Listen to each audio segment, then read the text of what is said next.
Tay, bakit po kayo umiiyak? Ano po nangyari? Nagtungo si Kapitan Willie dito kanina. Kinausap niya ako tungkol sa lupang kinatatayuan ng ating bahay. Ano pong sinabi sa inyo ni Kapitan, Tay? Ang sabi niya, kailangan na nating umalis dito dahil sa kanya raw ang lupang kinatatayuan ng ating bahay. Ano po? Paano magiging sa kanya to, Tay? Hindi ba? Kay nanay po ito? Saka matagal na po tayo rito. Hindi niya po tayo pwedeng paalisin ng basta na lang. Pinagawa niya ito ng titulo, anak. Wala tayong titulo.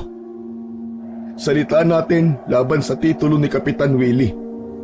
Binigyan niya tayo ng 3 araw para makaalis. Kapag nagmatigas daw tayo, pulis na ang magpapalaya sa atin. Bakit hindi niyo po inilaban tong lupa natin, Tay? Pumayag na lang kayo na gano'n na lang? Alas, wala akong laban kay Kapitan Willie. May pera siya. Tayo wala. Isa pa, ayoko ng gulo. Alam ko na kapag nagmatigas ako gulo lang ang magiging resulta nun. Natigilan ang 13 taong gulang na si Alas sa sinabi ng ama niyang si Benjo. Hindi siya makapaniwala na matapos ang mahabang taon ay mangyayari ang ganoong bagay. 1 taon pa lamang ang nakakalipas simula nang mamatay ang nanay ni Alas. Simula noon, si Benjo na ang mag-isang nagtaguyod sa kanila. Kahit mahirap ang trabaho nito bilang isang construction worker, ay hindi ito sumuko. Hindi na rin nagtaka si Alas kung bakit hindi inilaban ni Benjo ang lupang kinatitirikan ng kanilang maliit na bahay. Mahina ang loob ng tatay niya pagdating sa away. Nung namatay ang nanay ni Alas dahil sa nabundol ito ng kotse habang tumatawid, ay mas pinili nitong makipag-areglo at magpabayad kaysa kasuhan ang driver ng kotse. Hindi po tayo pwedeng basta na lang po pumayag sa pagkuha ni Kapitan Willie sa lupa natin, Tay. Simula po ng ikasal kayo ni nanay, ay dito na po kayo nakatira. Dito po ako pinanganak at lumaki. Tapos biglaan na lang po niyang kukunin. Hindi po ako papayag, Tay. Sundin na lang natin si Kapitan Willie, anak. Pwede naman tayo magpatayo ng maliit na kubo sa kung saan. Tumiim ang bagang ni Alas. Kung hindi kayang ipaglaban ng tatay niya ang lupa nila, ay siya ang gagawa nun. Ibinaba niya ang kanyang school bag. Kahit naka-school uniform pa, ay umalis siya at malalaki ang hakbang na naglakad papunta sa bahay ni Kapitan Willie. Pinigilan siya ni Benjo, pero hindi siya nagpapigil dito. Tumakbo na siya hanggang sa makarating sa bahay ng kanilang kapitan. Sa San Miguel, ang bahay nito ang pinakamalaki. Kapitan Willie! Kausapin niyo po ako! Kapitan! Sumisigaw si Alas sa labas ng bahay ng kapitan. Naabutan na siya ni Benjo. Hinawakan siya nito sa braso at hinila. Malakas na iniwas ni Alas ang kanyang braso. Anak, nakikiusap ako sa iyo. Hayaan na lang natin si Kapitan Willie. Sundin na lang natin ang gusto niya. Alam mo, Tay, sigurado ako na kaya ang lupa natin ang pinagdidiskitaan ni Kapitan Willie ay dahil alam niyang papayag ka agad at hindi lalaban. Kapitan! Lumabas ka dyan! Lumabas si Kapitan Willie na may dalang 1 tasang kape. Matangkad yun at may malaking pangangatawan. Ngunit hindi nagpakita ng takot si Alas. Ano ba ito, Benjo? Bakit nag-iingay ang anak mo sa labas ng aking bahay, ha? Pasensya na po, Kapitan Willie. Kapitan, totoo ba ang sinasabi ni tatay? Pinapaalis niyo kami sa bahay namin? Oo, bakit? Dahil ang lupang yun ay hindi sa inyo. Sinabi sa akin na namatay kong lolo na sa kanya ang lupang kinatitirikan ng inyong bahay. Napagawan ko na rin yun ng titulo. Wala kaming pakialam sa titulo mo. Amin ang lupang yun, Kapitan. Matagal na kami nakatira ron. Alas, bata ka pa nga. Hindi mo pa naiintindihan ang mga ganitong bagay. Dapat nga'y magpasalamat pa kayo sa akin dahil binigyan ko pa kayo ng ilang taon para manirahan doon. Pero kailangan ko na ang lupa. Pagtatayuan ko yun ng video bar para merong mapaglibangan ng mga tao rito sa San Miguel. Hindi kami papayag, Kapitan. Hindi kami aalis sa bahay namin. Pumayag na ang tatay mo, Alas. Wala ka nang magagawa. Benjo, kausapin mo na nga yung anak mo. Paliwanagan mo naman para hindi magmukhang mangmang na susugod dito. Ikaw ang tatay niya, kaya responsibilidad mong ituro sa kanya ang mga legal na bagay. Opo, Kapitan. Huwag po kayo mag-alala, kakausapin ko po kagad si Alas. Pasensya na po talaga. Anak, tara na, umuwi na tayo. Ayoko, Tay. Talaga bang ganun yun na lang kadali isusuko ang bahay at lupa natin? Anak, ayoko ng gulo. Hindi po kami aalis sa bahay namin, Kapitan. Kahit magpatawag ka pa ng mga pulis. At hindi rin ako aalis dito hanggat hindi nyo sinasabi na hindi nyo nakukunin ang bahay at lupa namin. Hoy bata, huwag mong ubusin ang pasensya ko ha. Hindi uubra sa akin ang tapang mo na yan. Hindi na nagsalita pa si Alas. Matapang siyang tumayo at matalim ang matang tiningnan si Kapitan Willie. Desidido siyang manatili roon hanggang sa bawiin ni Kapitan Willie ang mga sinasabi nito. Ipinaglaban niya hanggang sa huli ang bahay at lupa nila. Matigas ka talagang bata ah. Sige, tignan natin kung hanggang saan ang tapang mo. Ngumisi si Kapitan Willie at pumasok sa loob ng bahay. Anak naman, nakikiusap ako sa'yo bilang ama mo. Makinig ka naman sa akin. Tara na, umuwi na tayo. Tay, palagi po ako nakikinig sa inyo. Pero hindi na po sa pagkakataong ito. Hindi po ako aalis dito. Gusto kong makasiguro na hindi na kukunin ni Kapitan Willie ang bahay at lupa natin. Anak, makapangyarihan siya kesa sa atin. Mas may pera siya. Wala tayong laban sa kanya. Sundin na lang natin ang gusto niya. Umalis na tayo na matiwasay sa bahay para hindi na magkagulo pa. Makalipas ang ilang minuto, lumabas muli si Kapitan Willie. Ngunit sa pagkakataon na yon, ay dala na nito ang malaki nitong aso na naglalaway at galit na tumatahol sa kanila. Hawak ng kapitan ang kadena na nakakonekta sa leeg ng aso nito. Napaatras si Alas dahil sa takot sa aso. O ano? Sinagad mo na ang pasensya ko, Alas. Ayaw mo talagang umalis? Pwes, itong si Bangis na ang bahanang magpalaya sa'yo. Anak, tara na! Hindi ako natatakot sa aso mo, Kapitan! Biglang binitiwan ni Kapitan Willie ang kadena at agad na sumugod ang malaking aso kay Alas. Nanlaki ang mga mata ni Alas at hindi siya nakagalaw sa kanyang kinatatayuan. Hindi niya akalain na talagang papakawalan ni Kapitan Willie ang aso nito. Bago pa man makalapit ang aso kay Alas, ay humarang na si Benjo sa kanya. Tumalon ang aso at sinunggaban si Benjo. Napasigaw si Benjo nang kagatin ito ng aso sa braso. Imbis siya ang makagat ng aso, ay ang tatay niya ang kinagat nun. Alas!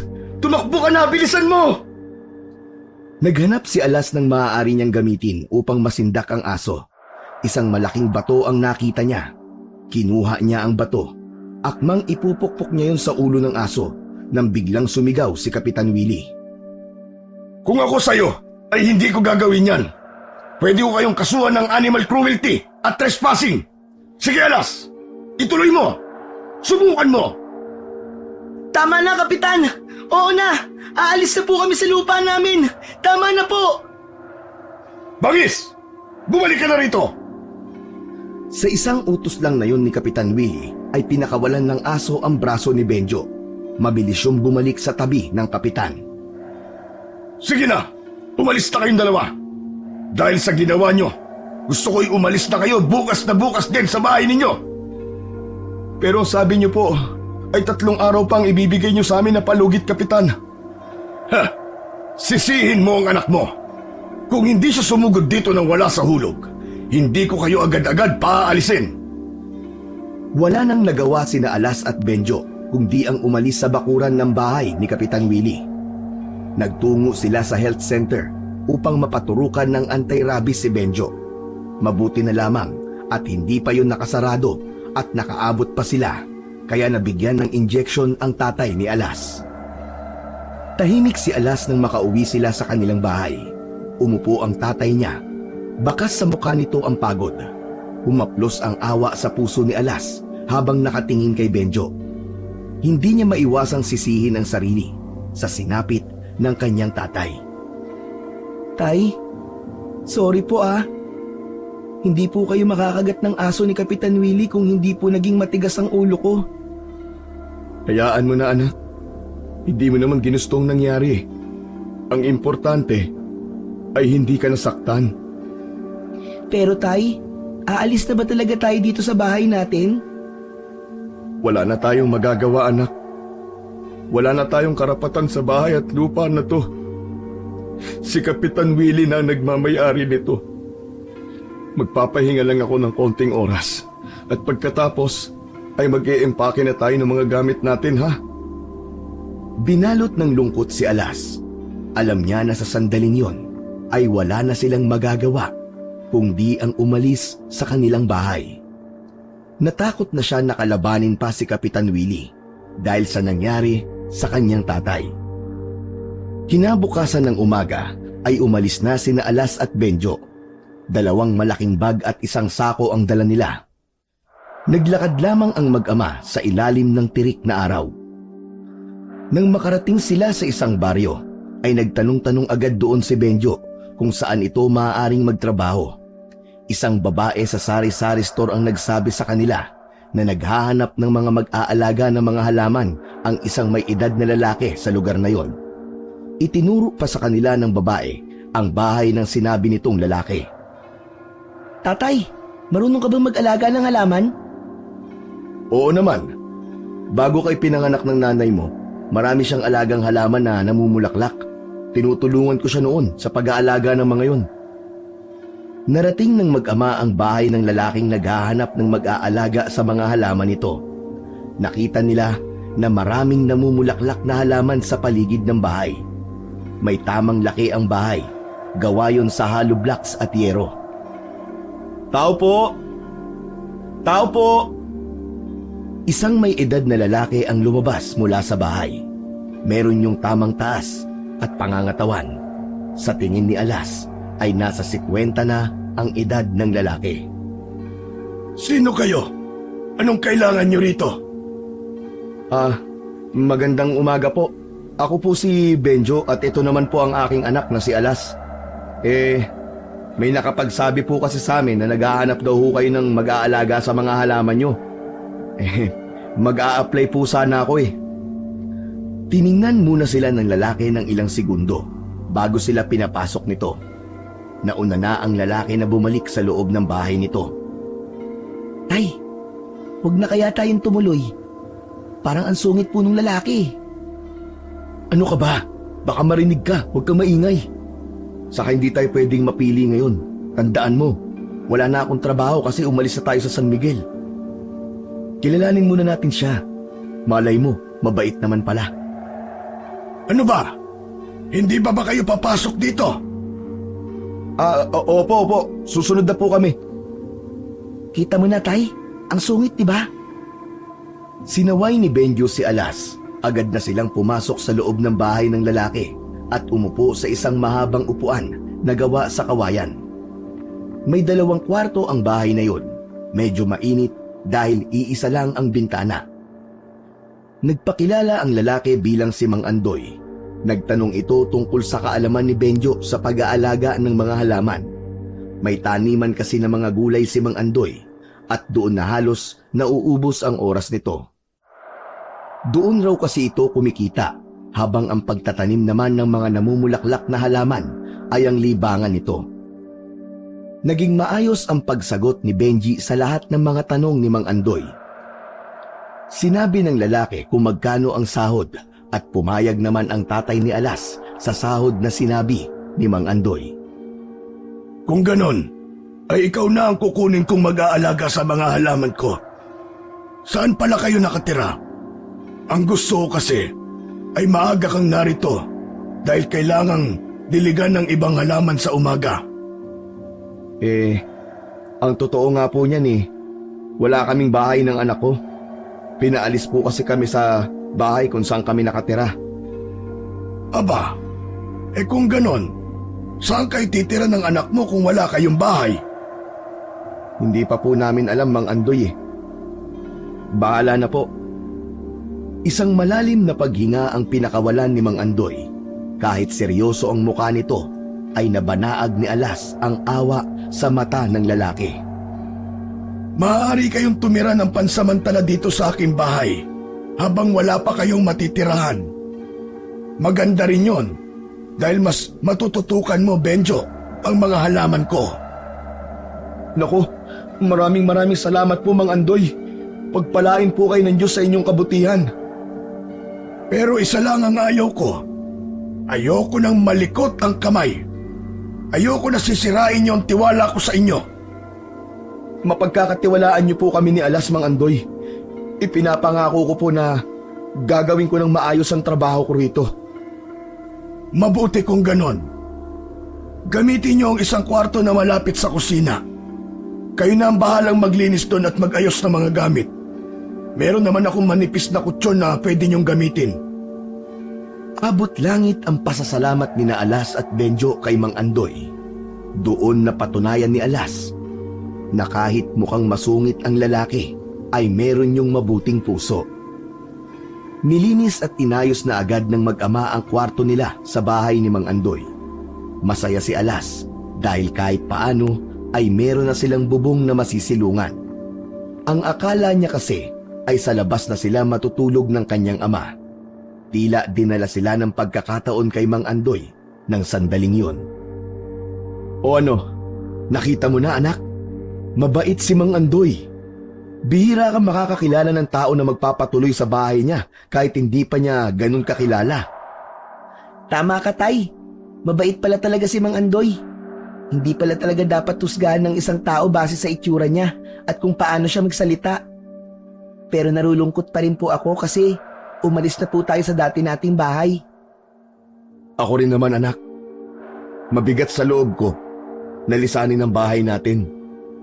Ngunit wala na tayong magagawa eh. Mag-umpisa na lang tayo ng panibagong buhay dito sa San Luis. Malay mo, nandito pala ang swerte natin. Pagsapit ng tanghali ay hindi inaasahan ni Alas na aayain sila ni Mang Andoy sa tanghalian. Pang-3 tao ang sinaing nito at nilutong ulam. Ayon sa matanda, pansamantala lamang yon. Ngunit kapag sumahod na si Benjo, ay obligado na sila na magluto ng sarili nilang pagkain.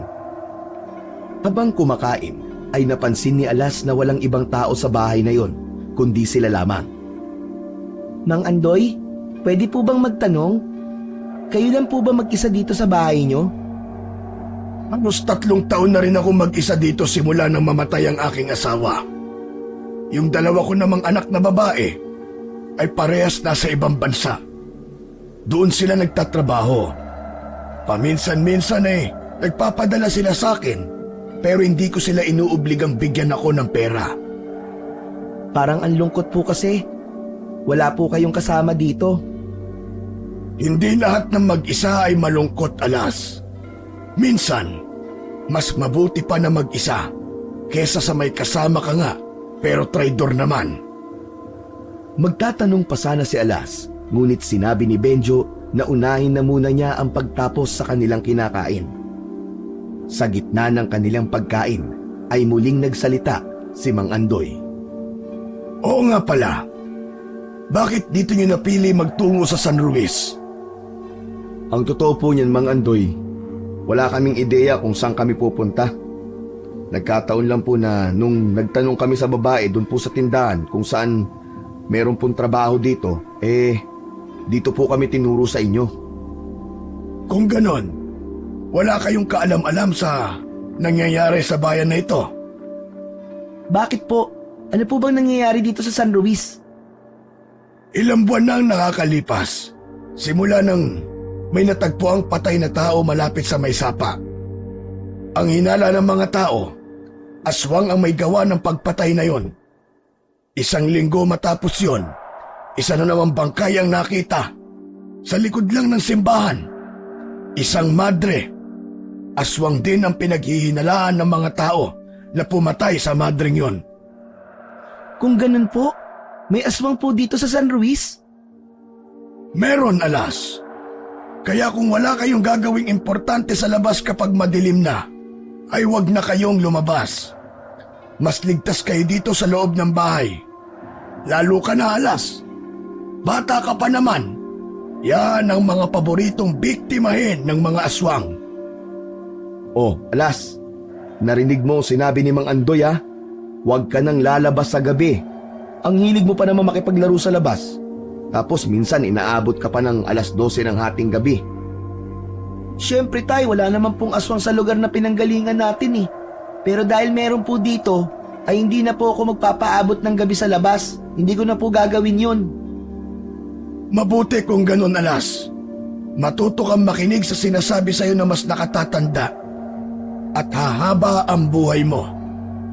Sige na, kumain na kayo ulit.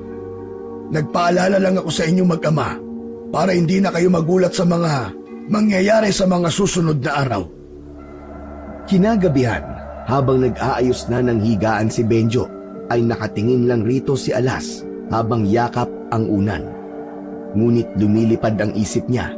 Hindi pa rin kasi nawala sa isip niya ang sinabi ni Mang Andoy na merong aswang sa San Ruiz. Alas! Alas! Huy, Alas! Ay po, bakit po? Ang sabi ko, akin na yung mga unan. Kanina ko pa sinasabi sa'yo pero nakatulala ka dyan. May problema ba, anak? Iniisip ko lang po yung sinabi ni Mang Andoy kanina eh. Tay, totoo po ba ang mga aswang? Alam mo anak, sa tagal ko nang nabubuhay dito sa mundo, kahit dulo ng kuko ng aswang ay wala pa akong nakikita. Para sa akin, hindi sila totoo. Paano niyo po ipapaliwanag yung 2 pinatay daw dito ng aswang? Alam mo, sa tingin ko tao may kagagawan nun. Sinasabi lang ng mga tao na aswang kasi gusto nila na merong masisisi.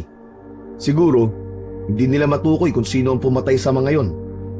Pero anak, mas mabuti na wag na rin tayong lumabas kapag gabi na.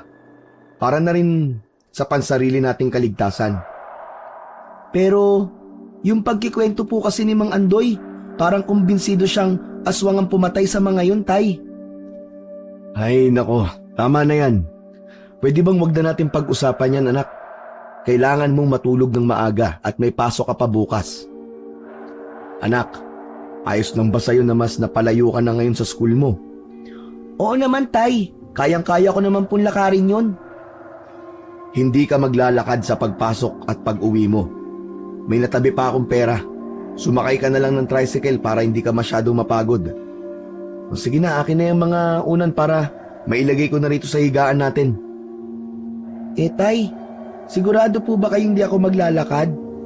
Baka maubusan po tayo ng pera. Hindi yan. Saka pwede naman siguro akong bumalik kay Mang Andoy Gagalingan ko na lang sa trabaho para matuwa siya sa akin. Yun na ang naging simula ng panibagong buhay ni Alas at Benjo sa San Ruiz.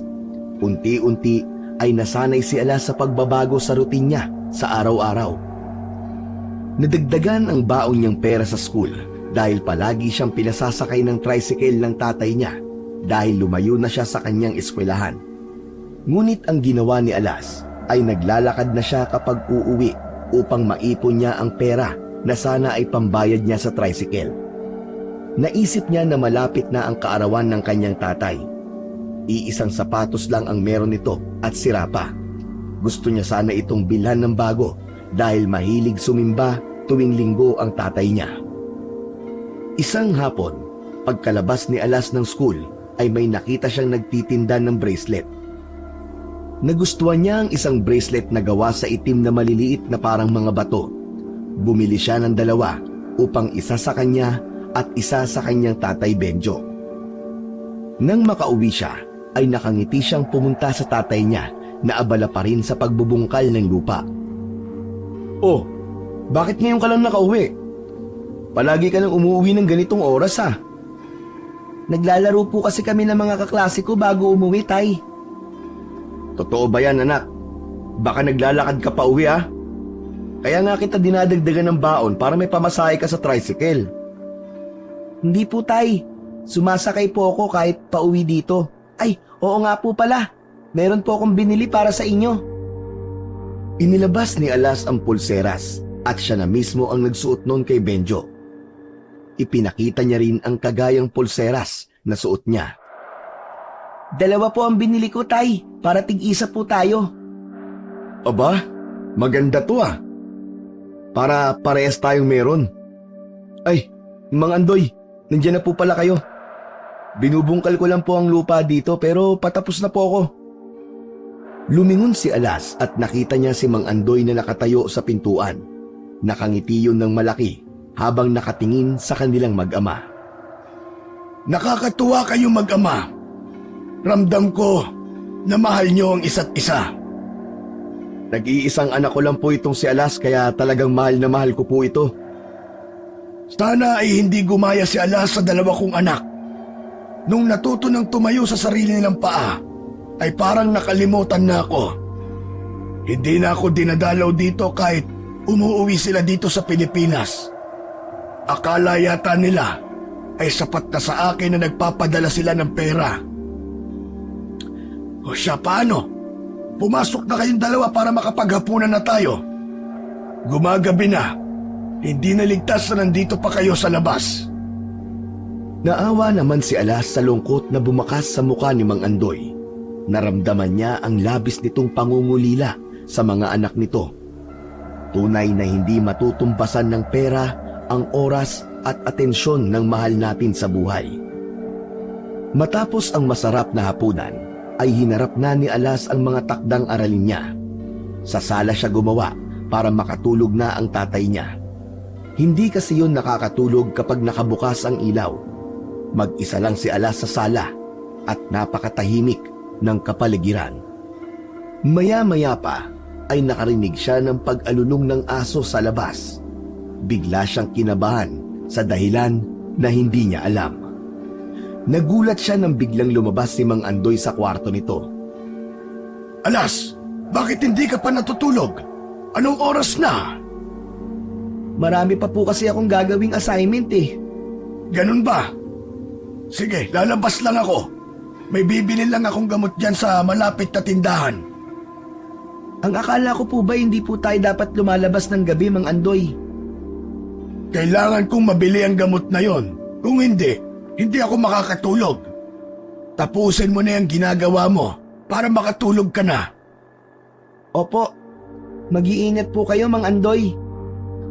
Sa pinto sa likod lumabas si Mang Andoy. Narinig naman niyang binuksan ni Mang Andoy ang maliit na bahay sa likod. Ayon kay Mang Andoy, ay mga personal nitong gamit at ng namayapa niyang asawa ang naroon, kaya hindi nila yun pwedeng buksan ng tatay niya. Minsan ay gustong pabuksan ni Alas ang bahay na yon upang makita niya kung ano ang naroon, pero iniisip niya na baka magalit si Mang Andoy kapag ginawa niya yon. Ipinagpatuloy ni Alas ang paggawa ng mga takdang aralin niya. Makalipas ang kalahating oras, ay hindi pa rin bumabalik si Mang Andoy. Hanggang sa matapos na siya sa kanyang ginagawa, ay wala pa rin ang matanda. Nag-aalala na si Alas para kay Mang Andoy. Gusto niya sanang gisingin ang tatay niya, pero nakita niya yung humihilik at mahimbing na natutulog. Ayaw naman niyang putulin ang pagpapahinga ng kanyang ama, kaya humiga na lang siya sa tabi nito. Nagdasal siya na sana ay ayos lang si Mang Andoy at ligtas siyang makauwi sa bahay nito. Pagsapit ng umaga, bumangon na si Alas. Wala na sa tabi niya si Benjo. Paglabas niya ng kwarto, ay nakita niya na nag-aalmusal na sina Mang Andoy at Benjo, kaya sinaluhan na niya ang dalawa. Napakasipag namang mag-aral ng anak mo, Benjo. Abay, mag-aalas 12 na ng gabi ay nag-aaral pa. Totoo po yan, Mang Andoy. Masipag talaga mag-aral si Alas. Palagi po yang may honor kaya talagang ipinagmamalaki ko po yan. Napakaswerte mo sa anak mo. Yung ibang bata, walang ginawa kundi ang maglaro. Sinabi ko po kasi sa kanya na kailangan niyang mag-aral na mabuti kasi yan lang ang may papamana ko sa kanya. Biglang naalala ni Alas ang nangyari kagabi.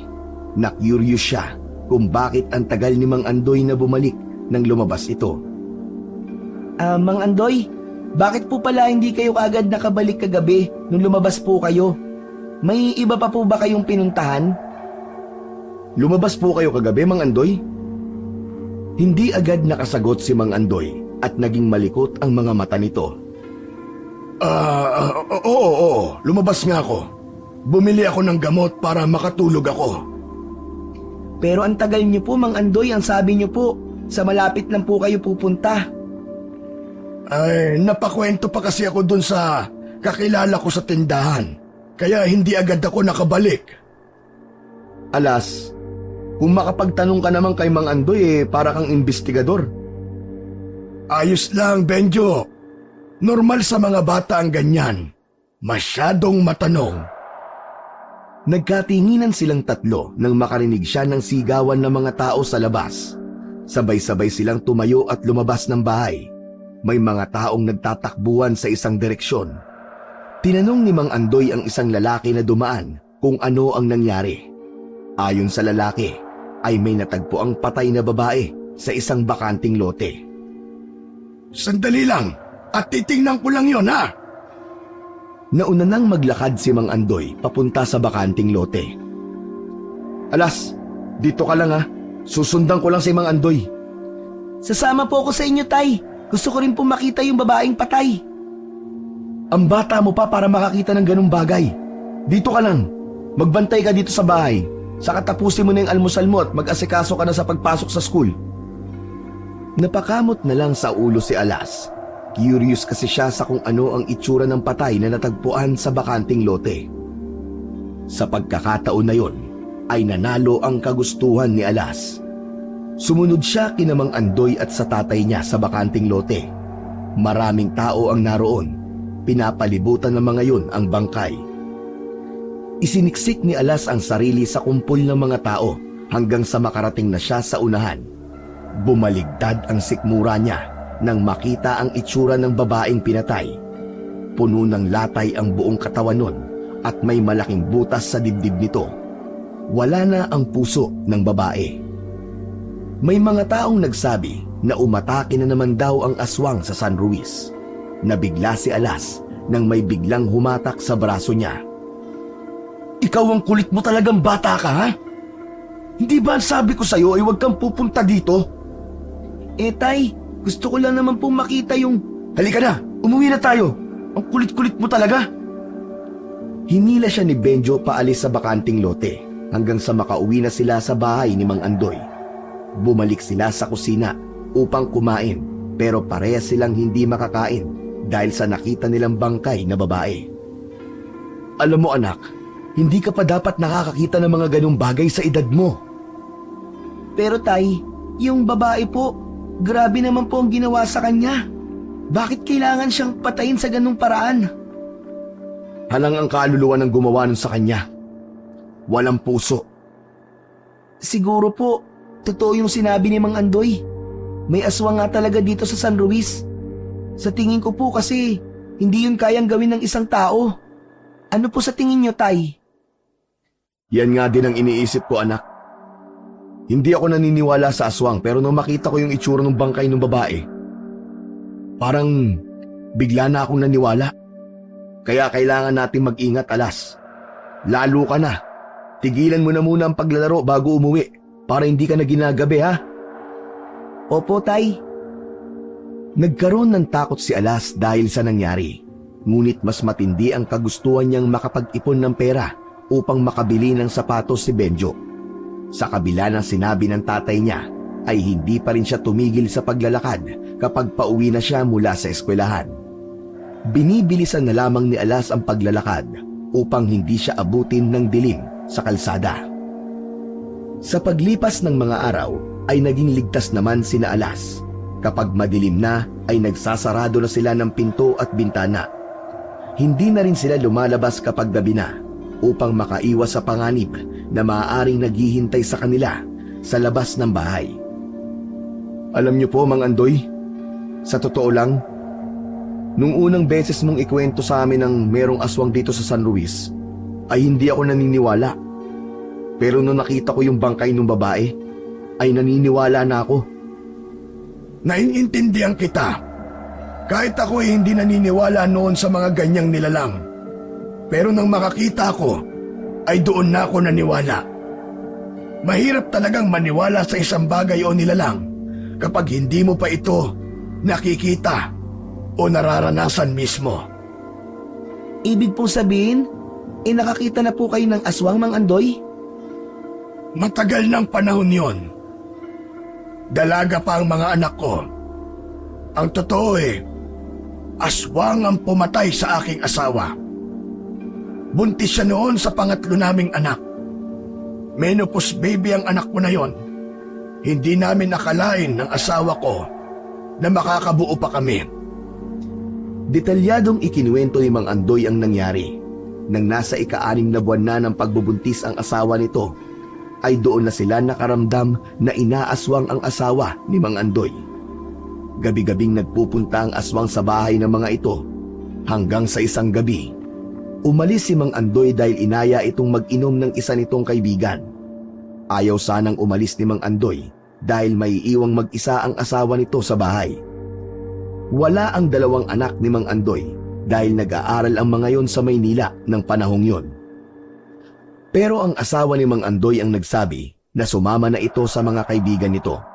Minsan lang daw kasing maglibang si Mang Andoy. Napilitan si Mang Andoy na makipag-inuman. 1 oras lang itong umupo sa inuman at umuwi na rin naman kaagad. Tapos, pagbalik ko sa bahay, nakita ko ang misis ko. Nawakwak ang tiyan. Wala na ang bata sa loob ng kanyang sinapupunan. Hindi ko akalain na gano'n ang mangyayari sa loob ng 1 oras na nawala ako. Hindi na napigilan ni Mang Andoy ang mapaluha sa gitna ng kanyang pagkikwento. Tumayo si Alas upang bigyan ng mahigpit na yakap si Mang Andoy. Alam ko po kung gaano kasakit ang mawalan ng mahal sa buhay, Mang Andoy. Pasensya na po kung napunta pa sa ganitong usapan natin. Ayos lang, Alas. Minsan ay makabubuti sa atin na ikwento ng ikwento o masasakit na nangyari sa ating buhay. Hanggang sa dumating ang panahon, nasanay na tayong ikwento yon at wala ng sakit kasi tanggap na natin ang pangyayaring yon. Ramdam ni Alas ang sinseridad sa pagkikwento ni Mang Andoy, kaya sigurado na siya na nagsasabi yun ng totoo. Dahil doon ay mas lalong tumindi ang paniniwala niya na totoo nga ang mga aswang. Kapag naglalakad pa uwi si Alas mula sa eskwelahan, ay biglang bumuhos ang malakas na ulan. Nagmamadali siyang tumakbo at naghanap ng masisilungan. Isang sari-sari store ang nakita niya at doon muna siya sumilong. Malas naman Sana'y hindi nabasa ang mga gamit ko sa bag. Ang buong akala ni Alas, saglit lang ang ulan, pero inabot na siya ng kalahating oras ay hindi pa rin yun tumitigil. Kinabahan siya sapagkat unti-unti nang dumidilim. Naalala niya na hindi ligtas ang magpaabot ng gabi sa labas dahil sa banta ng aswang sa San Ruiz. Isang ideya ang naisip ni Alas. Bumili siya ng ilang piraso ng plastic bag sa tindahan. Inilagay niya roon ang mga gamit niya upang kahit mabasa ang bag niya ay hindi mababasa ang mga yon. Saka siya sumugod sa ulan upang makauwi na siya. Basang-basa si Alas pagdating niya sa bahay ni Mang Andoy. Si Mang Andoy ang sumalubong sa kanya. Naku, Jaski kang bata ka! Bakit naman basang-basa ka? Naglakad ka lang ba? Opo, Mang Andoy. Si tatay po, nasaan? Bumibili ng ulam sa labas. Bagong sahod kasi kaya ang sabi niya siya muna ang bahala sa ulam natin ngayon. Magpalit ka na ng damit at maligo ka. Baka maabutan ka pa ng tatay mo na basang-basa. Pagalitan ka nun. Kumalima agad si Alas. Hinubad na niya ang basa niyang uniform at pumasok sa banyo at naligo. Sakto na nakabihis na siya ng pambahay nang dumating si Benjo. May dala itong isdang tulingan, gata at talong. Natuwa siya dahil ang lulutuin na ulam ng tatay niya ay ginataang tulingan na pinakapaborito niyang ulam sa lahat. Maayos pa ang pakiramdam ni Alas nang pumasok siya sa eskwelahan ng sumunod na araw. Ngunit nang pauwi na siya, ay naramdaman niya na mabigat ang katawan niya. Nilalamig din siya. Nagkaroon siya ng hinala na meron siyang lagnat dahil sa sumugod siya sa ulan nung nakaraang araw. Pag-uwi niya, ay hindi niya ipinaalam kay Benjo na meron siyang lagnat dahil natakot siyang malaman ito na nagpaulan siya. Ngunit nang nakahiga na sila para matulog, ay nalaman din ng tatay niya ang pagkakaroon niya ng lagnat. Labis na nanginginig ang buong katawan ni Alas. Nagtaka si Benjo, kaya sinalat nito ang noo at leeg niya. O anak, ang taas ng lagnat mo ah. Bakit hindi ka nagsasabi sa akin? Tay, ayoko po kasi na mag-alala kayo sa akin. Hindi ba? Sinabi ko sa'yo na kapag may nararamdaman ka ay magsabi ka sa akin. Sandali, at tatanungin ko si Mang Andoy kung may gamot siya sa lagnat. Sandaling lumabas si Benjo sa kwarto. Nang bumalik ito ay sinabi nito na walang nakatabing gamot para sa lagnat si Mang Andoy. Dito ka lang Alas ha. Bibili lang ako ng gamot sa labas. Kailangan mo makainom ngayon para bumaba ang lagnat mo. Wag na po tay. Hindi po ligtas sa labas kapag gabi na. Baka makasalubong niyo po yung aswang eh.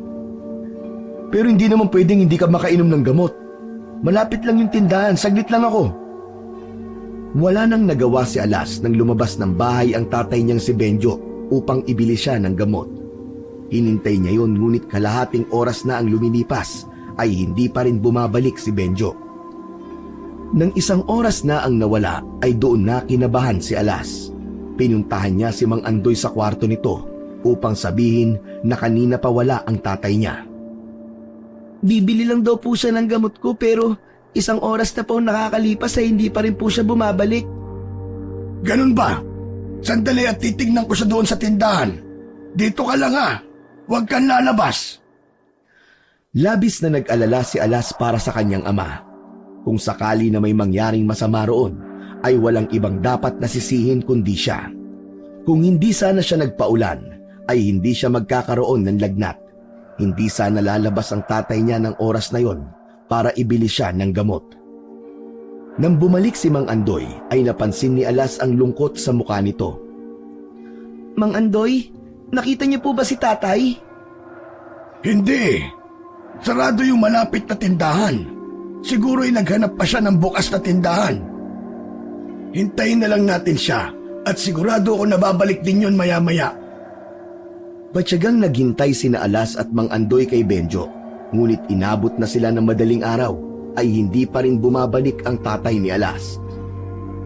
Nang sumunod na araw ay nag-report na agad sina Alas at Mang Andoy sa barangay hall dahil sa pagkawala ni Benjo.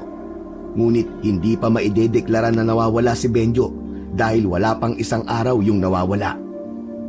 Hindi na alam ni Alas ang gagawin. Wala siyang ibang nais kundi ang makauwi ng buhay ang kanyang tatay. 3 araw na ang lumipas, ngunit hindi pa rin bumabalik si Benjo. Walang lumipas na gabi na hindi umiiyak si Alas dahil sa labis na pag-aalala niya sa kanyang tatay. May mga pagkakataon din na hindi niya maiwasang mag-isip ng masama. Kagaya ng baka wala na ang tatay niya, baka nabiktima na yon ng aswang at isang araw ay makita na lang ang bangkay ng kanyang tatay. Sinasamahan ni Alas ang pag-aalala kay Benjo ng dasal. Sa kabila ng mga negatibong bagay na tumatakbo sa isip niya, ay umaasa pa rin siya na ligtas at buhay ang kanyang mahal na tatay. Malaking bagay na kasama ni Alas si Mang Andoy dahil meron siyang nakakausap. Ito ang nagpapalakas ng loob niya at nagbibigay sa kanya ng pag-asa na isang araw ay uuwi na ang kanyang ama. Alas, pumasok ka na rito sa loob at madilim na. Nakahanda na ang hapunan. Niluto ko ang paborito mo, yung ginataang tulingan. Salamat po Mang Andoy. Maya-maya na po ako kakain. Dito po muna ako. Tumabi si Mang Andoy kay Alas mula sa pagkakaupo niya sa bungad ng pintuan. Tumingin din yon sa malayo, kagaya niya. Alam kong hinihintay mo ang tatay mo, Alas. Huwag kang mag-alala, kasi malakas ang kutob kong buhay pa siya. Pero paano po kung hindi na Mang Andoy? Paano po kung napatay na po siya ng aswang tapos hindi lang natin makita ang katawan niya? Ano ka ba naman? Hindi ba ang sabi ko sa'yo ay iwasan mo ang pag-iisip ng ganyan? Ayoko lang po kasing umasa sa wala. Baka mas lalo ako masaktan kung papaniwalain ko ang sarili ko na ayos lang po si tatay. Sa gitna ng pag-uusap ng dalawa ay may nakita silang tao na papalapit. Madilim sa kinaroroonan nun kaya hindi nila malaman kung sino yon. Napansin nila na susuray-suray sa paglalakad ang lalaki. Habang papalapit na yon sa kanila ay nanlaki ang mga mata ni Alas. Bumilis ang tibok ng puso niya. Mang Andoy! Si tatay po! Mabilis na tumayo si Alas upang salubungin ang kanyang tatay. Labis na nag-alala si Alas nang makita niyang puno ng natutuyong putik ang damit ng kanyang ama. May mga sugat din ito sa braso at muka na medyo sariwa pa. Bakas sa mukha nito ang pagod at panghihina. Umakbay si Benjo kay Alas. Ramdam niya na hindi na nito kayang maglakad pa. Tatay! Tay! Ano po nangyari sa inyo? Bakit 3 araw po kayong nawala? Tulungan mo ako, anak. Tulungan mo ako. Lumapit na rin si Mang Andoy at pinagtulungan nilang ipasok sa bahay si Benjo. Inihiga nila ito sa mahabang upuan. Kumuha naman si Alas ng isang basong tubig at ipinainom niya sa kanyang tatay. Tay, ano po bang nangyari sa inyo? Bakit ang dami niyo pong sugat? Alas, saka na natin tanungin ang tatay mo. Kumuha ka ng malinis niyang damit, tapos papaliguan natin siya. Tumalima agad si Alas sa utos ni Mang Andoy. Kahit papaano ay nabawasan ang pag-aalala niya dahil nakauwi na ang tatay niya. Yun nga lang, nagkaroon siya ng malaking katanungan kung ano ang nangyari rito sa mga araw na wala ito sa bahay ni Mang Andoy. Matapos mapaliguan ay nilinis na ni Mang Andoy ang mga sugat ni Benjo.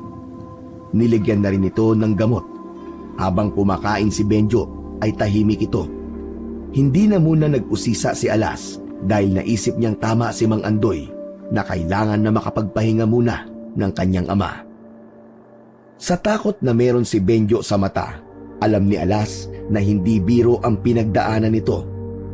Agad na humiga si Benjo matapos kumain. Nakatulog agad yon. Tinabihan ni Alas si Benjo at pinagmasdan ang mukha nitong payapang natutulog. Ilang araw na hindi nagsalita si Benjo. Nakakulong lamang ito sa kwarto mula umaga hanggang gabi. Lalabas lang ito kapag kakain o kaya naman ay gagamit ng banyo. Malaki ang pasasalamat ni Alas kay Mang Andoy dahil naiintindihan nito ang pinagdadaanan ng kanyang tatay. Hindi nito yun pinilit na magtrabaho sa mga tanim nitong halaman. Makalipas ang 1 linggo, unti-unti nang bumabalik sa normal si Benjo.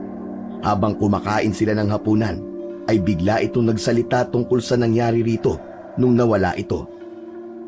Nung lumabas ako, para bumili ng gamot mo, Alas, sarado yung malapit na tindahan kaya naganap ako ng ibang tindahan. Habang naglalakad naman ako, isang aswang ang umatake sa akin. Nataranta ako. Hindi ko alam kung saan ako pupunta. Ang nasa utak ko lang nun ay ang makalayo sa aswang at makauwi rito ng buhay. Takbo lang ako ng takbo hanggang sa hindi ko na namalayan na nasa loob na ako ng gubat. Kung ganun, Tay, sa loob po ng 3 araw ay nasa gubat po kayo? Oo, anak. Naligaw ako ron at hindi ko na alam ang daan pabalik. Itong mga sugat ko ay dahil sa aksidenteng nangyari sa akin sa gubat. Nadulas ako at nagpagulong-gulong. Ang akala ko nga doon na ako mamamatay. Pero naisip kita, anak ko, hindi pa ako pwedeng mawala kasi nag-aaral ka pa. Kailangan mo pa ako. Kaya kahit alam ko nakakaunti ang pag-asa kong makalabas sa gubat na yon, naglakad pa rin ako nang naglakad. Hanggang sa makalabas na ako at makauwi na rito. Naiyak si Alas nang sa wakas ay narinig na niya ang kwento sa nangyari sa tatay niya. Hindi niya lubos maisip na dumanas ito ng ganoong kahirap sa loob ng 3 araw. Walang pagkain at walang tubig. Muntik pa itong mamatay nang dahil sa isang aswang. Tumayo si Alas upang bigyan ng mahigpit na yakap ang kanyang ama. Tay, huwag kang mag-alala. Ligtas na po kayo ngayon at hindi na po yun mauulit. Isang araw, habang nasa school si Alas ay nilapitan siya ng kaklase niyang lalaki na isa sa mga kaibigan niya. Ayon dito, ay kaarawan nito kaya nag-imbita ito ng ilan sa mga kaklase nila na malapit dito. At isa si Alas sa inimbitahan ng kaibigan niyang yon. Medyo natuwa naman si Alas dahil nakatira sa San Miguel ang kaibigan niya. Ang totoo, namimiss niya ang lugar kung saan sila matagal na tumira ng kanyang ama. Matapos ang klase nila, ay dumiretso na sila ng mga imbitadong kaklase niya sa bahay ng may kaarawan. Simpleng handaan lamang yon. May pansit, spaghetti, tinapay at pritong manok. Habang kumakain sila, ay tinanong ni Alas ang kaibigan niya kung ano na ang bago sa San Miguel. At labis siyang nagulat sa sinabi nito. Ayon sa kaibigan ni Alas, ay halos 1 linggo nang patay si Kapitan Willie. Natagpuan ang katawan nito sa mismong labas ng bahay nito na wala ng buhay. Ang hinala raw ng mga tao ay aswang ang pumatay sa kapitan dahil wakwak ang tiyan nun at wala na ang mga lamang loob. Hanggang sa makauwi si Alas sa bahay ni Mang Andoy, ay nasa utak niya pa rin ang nakakagimbal na balita na nasagap niya sa San Miguel. Nang nakaiga na sila sa papag ni Benjo, ay sinabi niya rito ang nangyari kay Kapitan Willie. Tay, di ba kanina galing po ako sa San Miguel? Alam niyo po ba ang sabi sa akin ng kaibigan ko? Patay na daw po si Kapitan Willie. Ano? Paano namatay yun? Masamang damo yun ah. Totoo po, Tay. Ang hinala raw po ng mga taga roon ay isang aswang daw po ang pumatay kay Kapitan Willie. Kung ganon, hindi lang po pala rito sa San Luis merong aswang. Meron na rin po sa San Miguel. Talagang lahat ng kasamaan ng isang tao ay merong katapusan. Merong karma na maniningil sa kanila. Kung totoo man na pinatay ng aswang si Kapitan Willie, sa tingin ko ay dapat lang yun sa kanya dahil kinamkam niya ang lupa natin. Sandali, Tay. Bakit parang biglang nag-iba ang ihip ng hangin ngayon? Dati sabi niyo po, mali na humiling na may masamang mangyari sa isang tao kahit gaano pa siya kasama. Hindi naman ako humiling, anak ah. Kusang nangyari yung kay Kapitan Willie. Pero maganda ay napunta tayo kay Mang Andoy dahil sa nangyari. Nagkaroon tayo ng bagong kaibigan na parang pamilya na rin natin. Sa bagay, Tay, tama ka. Saka, okay na po tayo rito. Pero sana po, dumating yung araw na magkakaroon tayo ng sariling lupa at bahay. Yung atin talaga at hindi na makukuha ng iba. Huwag kang mag-alala, anak. Matutupad yung pangarap mo na yan kung mag-aaral ka ng mabuti. Alas, gawin mo ang lahat para makapagtapos ka hanggang kolehiyo ha. Gusto ko na magkaroon ka ng maginhawang buhay kapag malaki ka na. Bakit ako lang po? Siyempre kasama rin po kayo dun, Tay. Kung makapagsalita naman po kayo, parang mamamatay na po kayo. Hoy, ano ka bang bata ka? Kung ano nung sinasabi mo, hindi pa ako mamamatay, no? Matulog ka na at may pasok ka pa bukas. Patayin mo na rin yung ilaw para makatulog na ako. Sige na, anak. Pinatay na ni Alas ang ilaw at bumalik na siya sa tabi ng kanyang tatay. Nagpasalamat siya sa Diyos dahil hindi nito hinayaan na mawala ang tatay niya sa kanya. Hindi niya alam kung paano siya mabubuhay kung pati ito ay mawawala kagaya ng kanyang ina. Sa lumipas na 1 linggo, 2 bangkay ng tao ang natagpuan sa San Luis. Parehas na puno ng sugat ang katawan ng dalawa at parehas na wala na ang mga puso. Mas lalong lumakas ang bulungan sa San Luis na aswang talaga ang may kagagawan ng mga patayan. Grabe na po talaga ang patayan dito sa San Luis, Mang Andoy. Nakakatakot na po talaga yung aswang.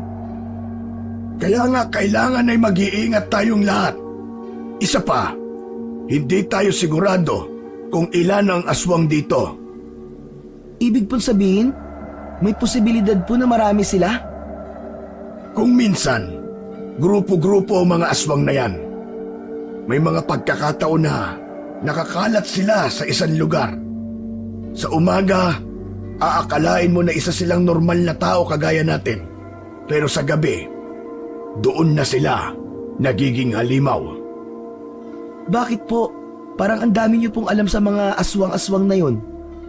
Baka po aswang kayo, Mang Andoy ah. Biro lang po. Alam ko po na hindi po kayo aswang. Kasi kung aswang po kayo, malamang matagal na po kaming patay ni tatay.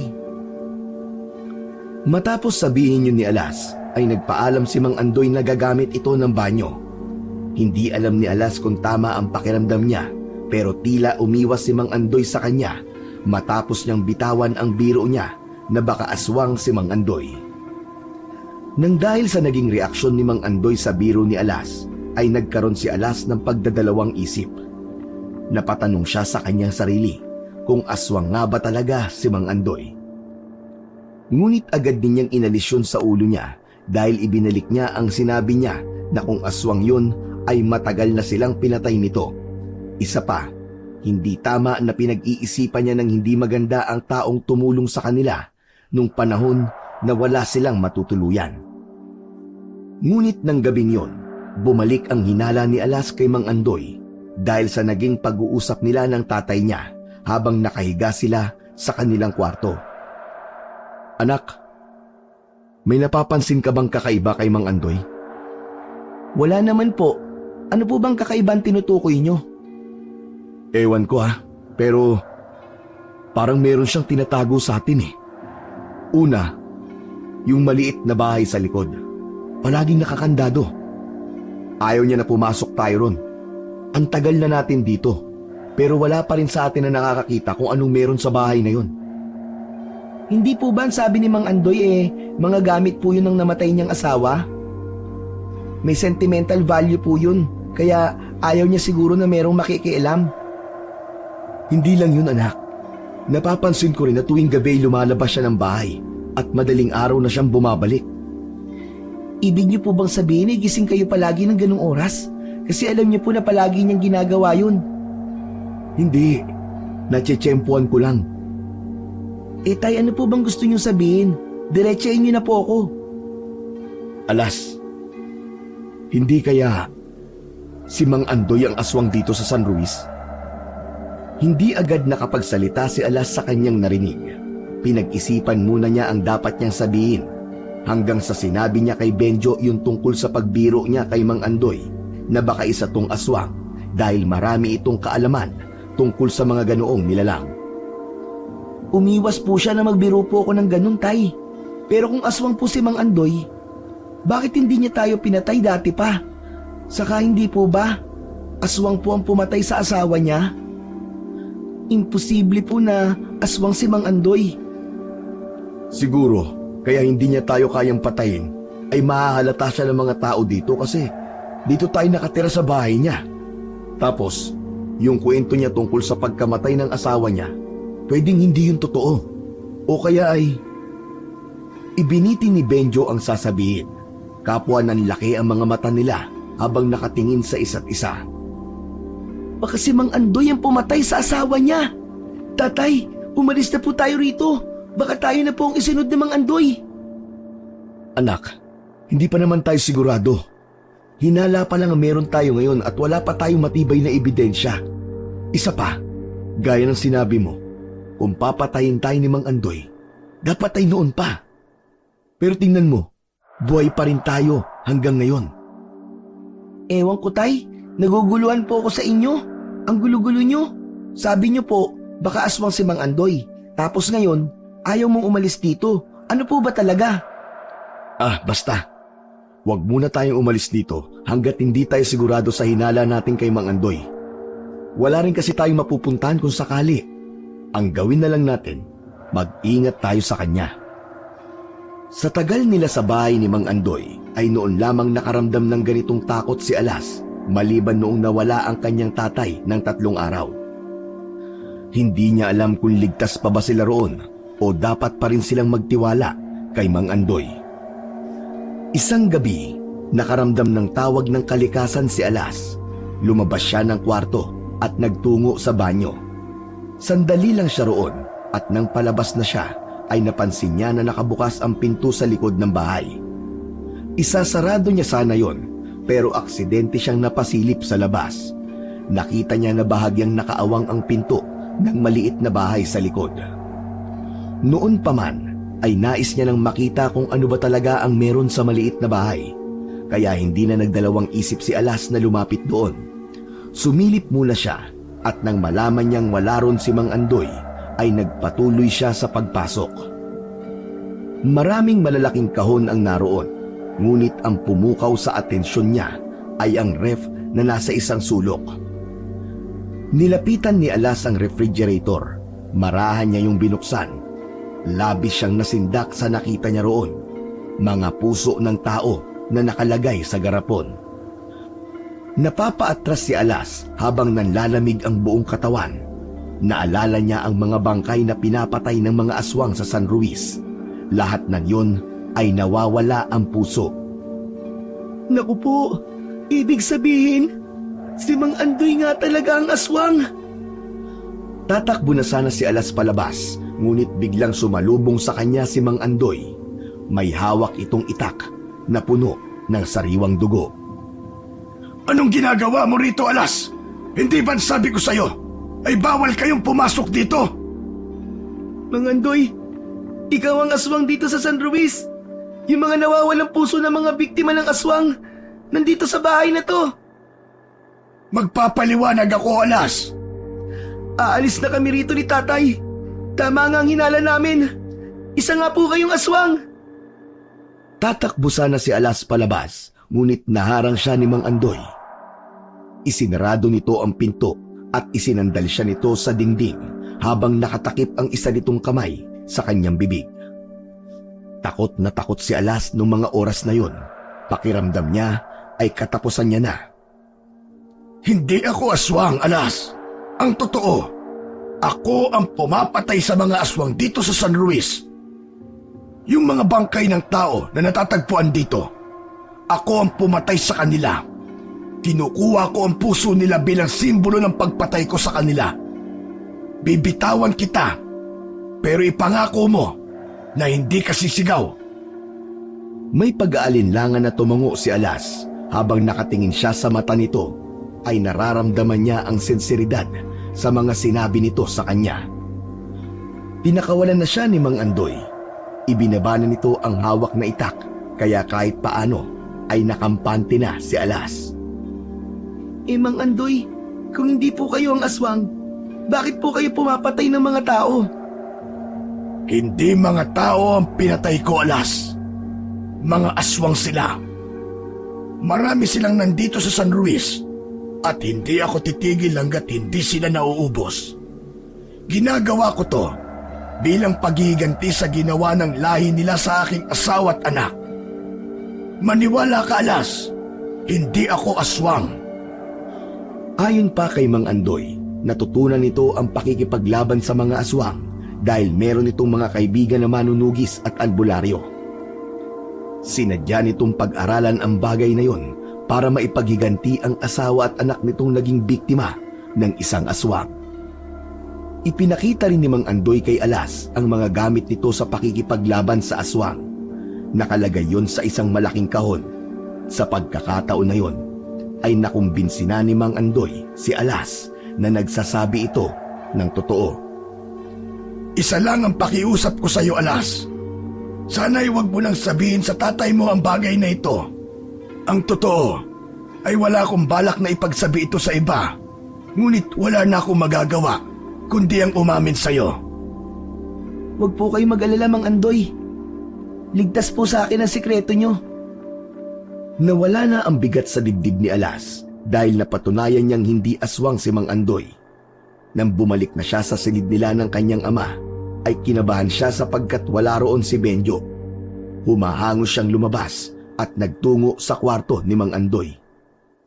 Mang Andoy, si tatay po. Wala po siya sa kwarto namin. Ano? Saan naman siya nagpunta? Hindi ko po alam. Baka po lumabas na naman po siya. Hahanapin ko po siya. Mamaya na natin siya hanapin. Hintayin muna natin siya dito. Baka bumalik din siya kaagad.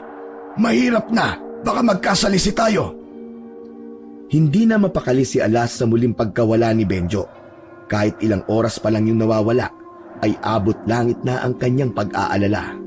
Naisip niya na baka may aswang na naman na umatake sa kanyang tatay. Mang Andoy, baka pwede pong hanapin na natin si tatay. Hindi po kaya inatake na naman siya ng aswang sa labas? Baka po nasa gubat na naman siya. Para mawala ang pag-aalala mo, hahanapin ko si Benjo. Dito ka lang. Hindi ligtas kung sasama ka pa sa akin. Mang Andoy, hindi ko po kayang manatili dito habang wala akong ideya kung ano na po nangyari sa tatay ko. Sasama po ako sa inyo, parang awa niyo na po. Hayaan niyo po kung samahan kayo sa paghanap sa tatay ko. Matiim na tumingin si Mang Andoy kay Alas hanggang sa nakita nito ang determinasyon sa kanyang muka. Sige, payag na ako. Ngunit kailangan nating magdala ng armas at proteksyon kahit paano. Hindi natin alam kung may aswang tayo makakaengkwentro sa paghahanap natin sa tatay mo. Nagtungo ang dalawa sa maliit na bahay sa likod. Ibinigay ni Mang Andoy kay Alas ang isang itak, habang si Mang Andoy ay buntot ng pagi at isang kakaibang patalim ang kinuwang armas para rito. Isang anting-anting ang isinuot ng lalaki sa leeg ni Alas. Para saan po itong kwintas? Pangontra yan sa aswang. Makakaramdam sila ng sakit kapag malapit ka sa kanila habang suot mo yan. Paano po kayo? Wala po ba kayong isusuot na ganito? Isa lang ang ganyan ko. Ibinigay yan sa akin ng kaibigan kong antingero. Pero huwag ka mag-alala. Kaya ko ang sarili ko. Hindi ito ang unang beses na makikipaglaban ako sa aswang. Tara na, hanapin na natin ang tatay mo. Hindi na nagsayang ng oras ang dalawa. Sinimulan na nilang hanapin si Benjo sa buong San Luis, ngunit bigo silang makita yon. Doon na sila nagdesisyon na magtungo na sa gubat. Habang tinatahak nila ang daan papasok sa gubat, ay hindi maiwasan ni Alas ang kabahan. Tinalasan niya ang pakiramdam niya. Makalipas lang ang ilang minutong paglalakad sa gubat, ay wala pa rin silang makitang senyales na naroon si Benjo. Hanggang sa may nakita silang bakas ng paa sa maputik na bahagi ng gubat. Sinundan nila ang mga bakas upang alamin kung kanino yon. Nagulat si Alas nang bigla siyang hilahin ni Mang Andoy upang magtago sa likod ng isang malaking puno. Bakit po, Mang Andoy? May naaamoy akong aswang sa paligid. Malapit lang siya sa atin. Huwag kang maingay, kasi baka malaman niya na nandito tayo. Ano pong gagawin natin? Babalik na po ba tayo sa bahay niyo? Hindi, Alas. Kilala mo na ako. Wala akong aswang na inuurungan. Hindi ako titigil hanggat hindi nauubos ang aswang dito sa San Luis. Dito ka lang at lalabas ka lang kapag sinabi ko. Nagkakaintindihan ba tayo? Opo, Mang Andoy. Lumabas si Mang Andoy mula sa likod ng malaking puno, habang si Alas naman ay naiwan doon na kinakabahan at natatakot. Kung sakali, yun ang unang beses na makikita niya ang pakikipaglaban ni Mang Andoy sa isang aswang. Lumabas ka sa pinagtataguan mo, aswang! Alam kong nandiyan ka lang! Hindi mo na ako maluloko! Sa kalagitnaan ng katahimikan, biglang may sumipol na hangin at mula sa dilim ay lumitaw ang isang aswang. Nakakatakot ang anyo nun. May mahahabang kuko, matutulis na ngipin at nagliliyab na mga mata. Wala ako rito para makipaglaban sa'yo. Hindi ako ang aswang na pumapatay sa mga tao sa lugar na ito. At sa tingin mo ba ay maniniwala ako sa'yo? Pare-parehas kayo mga aswang. Lahat kayo ay pumapatay ng mga taong walang kalaban-laban. Kagaya ng ginawa niyo sa asawa at anak ko. Biglang sumugod si Mang Andoy sa aswang. Una itong nagpakawala ng paghampas ng buntot ng pagi, ngunit mabilis siyang naiwasan ng aswang. Umatras ang aswang na tila walang balak makipaglaban kay Mang Andoy. Muling umatake si Mang Andoy at sa pagkakataon na yon ay nagawa nitong saksakin ng patalim sa tagiliran ang aswang. Sinundan yon ng malakas na hagupit ng buntot ng pagi na lumatay sa dibdib ng halimaw. Malakas na napasigaw sa sakit ang aswang. Sa pagkakataon na yon, tila napilitan ng lumaban ang aswang kay Mang Andoy upang protektahan ito ang kanyang sarili. Hindi alam ni Alas, ngunit tila pamilyar sa kanya ang boses ng aswang. Nagpalitan ng malalakas na pag-atake ang dalawa. Nagawang makalmot ng aswang sa braso si Mang Andoy. Napaatras ito, ngunit hindi yun nagpatinag. Nagpatuloy ang laban.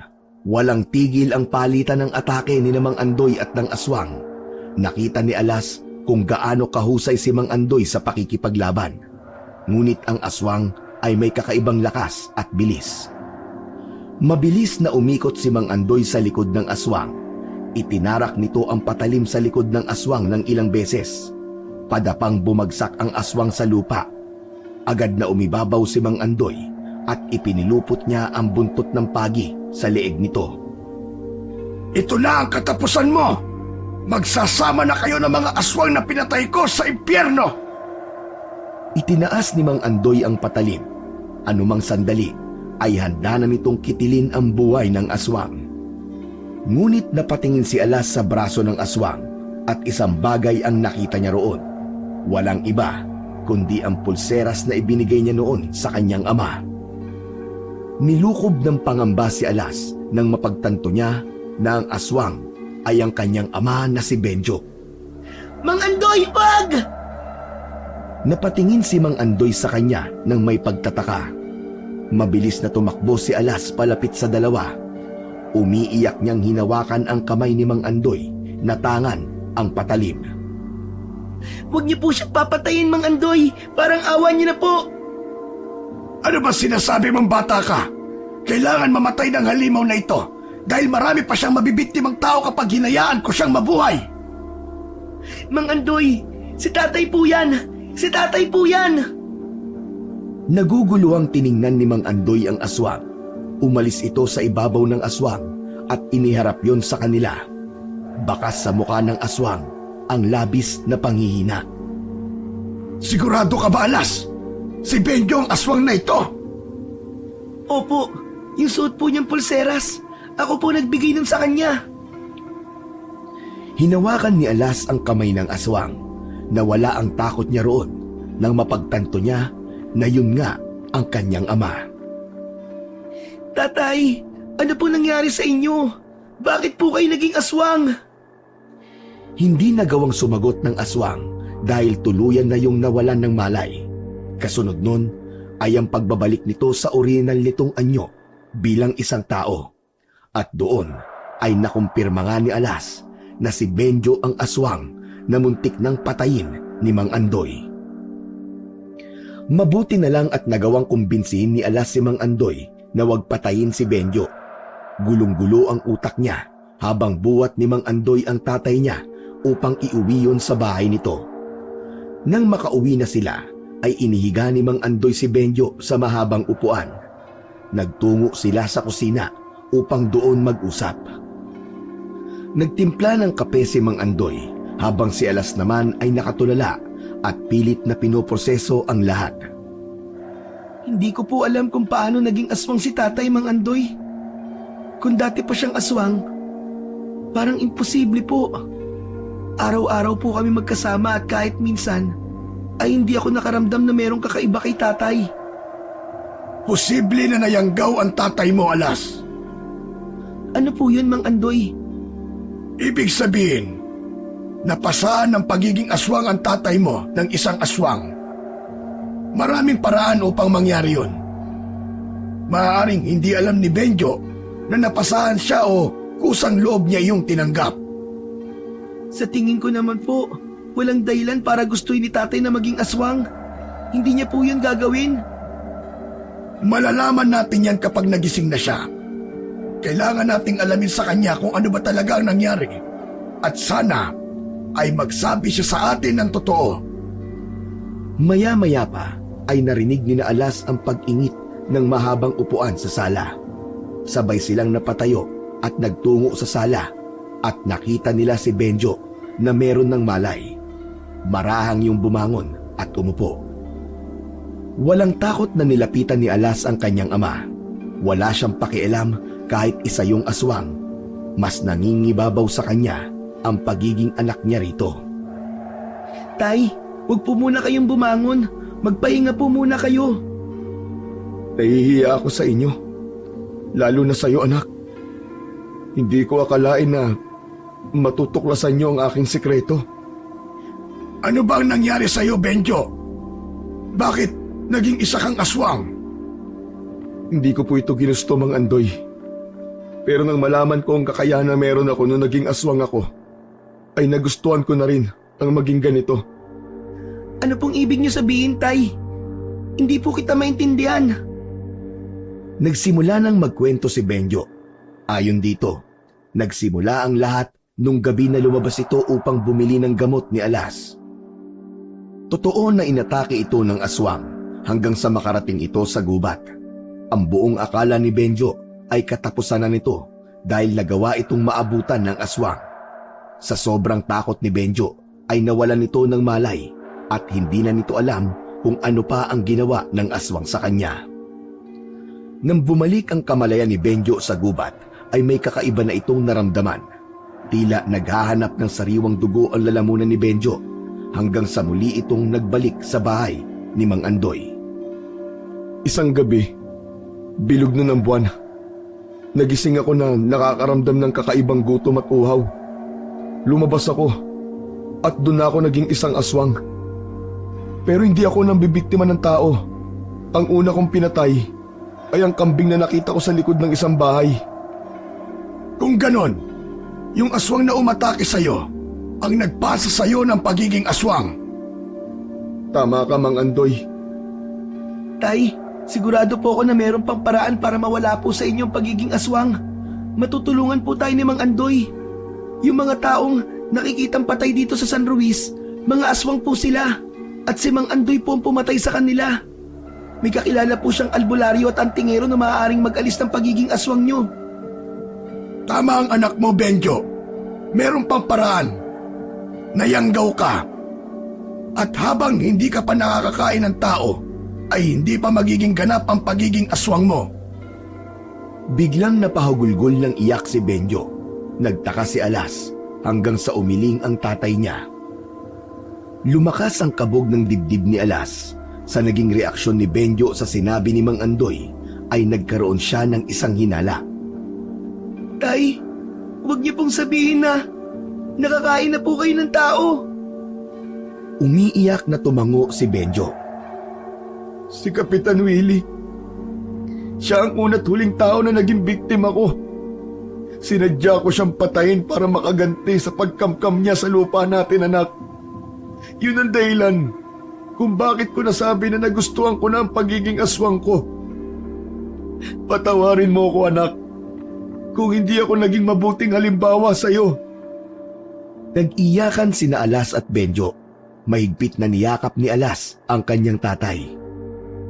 Kung ganun pala, ay wala ng paraan upang maalis sa iyo ang pagiging aswang, Benjo.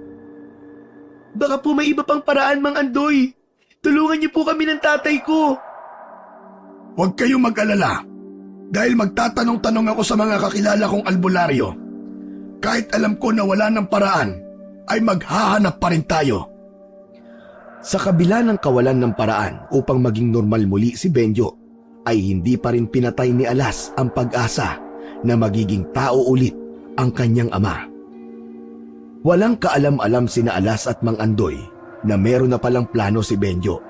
Kinaumagahan, nagising si Alas na wala na sa tabi niya ang kanyang ama. Agad siyang bumangon upang hanapin si Benjo. Nang makarating siya sa sala, ay nakita niya si Mang Andoy na nakaupo. May hawak itong sulat habang malungkot ang mga mata. Mang Andoy, nakita niyo po ba si tatay? Hindi sumagot si Mang Andoy. Sa halip, inabot niya ang sulat kay Alas. Ito, Alas. Iniwan ito ng tatay mo para sa'yo. Kinuha ni Alas ang sulat at dahan-dahang yung binuksan. Nang mabasa niya ang nakasulat, nagsimulang tumulo ang kanyang luha mula sa kanyang mga mata. Mahal kong Alas, alam kong magigising ka at hahanapin mo ko. Patawarin mo ko, anak, ha? Ngunit kailangan kong lumayo. Hindi na ako maaaring manatili sa tabi mo bilang isa na akong aswang ngayon. Masakit man sa akin, ito ang tamang desisyon para sa kaligtasan mo at ng lahat. Alam kong malaki ang nagawa kong pagkakamali, anak. Ang pagiging aswang ay naging sumpa na hindi kailanman mawawala sa aking pagkatao. Anak, hindi ko nais na maging banta sa iyo o sa ibang tao. Kaya't pinili kong lumayo upang hindi ka mapahamak. Huwag kang mag-alala, Alas. Ipinagkakatiwala kita kay Mang Andoy. Siya na ang mag-aalaga sa iyo at magtuturo ng tamang landas. Anak, mahal na mahal kita. Huwag mo akong kakalimutan, ha? Ipangako mo sa akin na magpapatuloy ka sa buhay kahit wala na ako sa tabi mo, anak, ha? Mahal na mahal ka ni tatay, anak ko.